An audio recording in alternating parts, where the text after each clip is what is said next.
State lawmakers have just hours to pass bills before the formal session ends at midnight. 22 News State House reporter Tiffany Chan has the latest from Beacon Hill.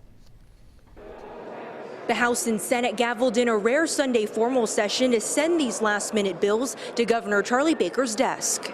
I think we've got to run the clock out and do as much as we possibly can at the end of the session. State lawmakers are racing against time with just hours to get controversial bills to Governor Charlie Baker's desk before the formal legislative session ends Sunday at midnight. Waiting until truly the last hours in order to get these major bills through. Is this an efficient way to get work done? Well, it's probably not the most efficient, but in fairness to the process, the last 2 weeks have been very problematic between the national conventions, both the Republican and the Democratic side. So we actually, in essence, lost almost 2 full weeks. The House and Senate want to wrap up this formal session with potentially 5 new laws in the books, but they are having trouble agreeing on major bills. At the top of the to-do list, a bill to require utility companies to buy hydro and offshore wind power, regulations for ride-hailing companies like Uber, and an economic development bill meant to get the unemployed back to work. The negotiations take place in a private room, and lawmakers have hours, sometimes minutes, to review these compromise bills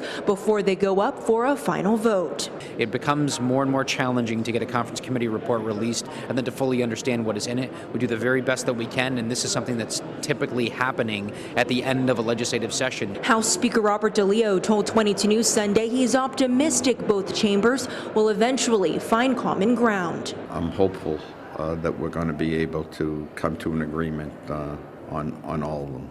Again, as I stated yesterday, can I promise that? No. Any bills that don't make it to Governor Baker's desk by the midnight deadline would be considered dead and would have to be filed again next year. At the State House in Boston, Tiffany Chan for 22 News.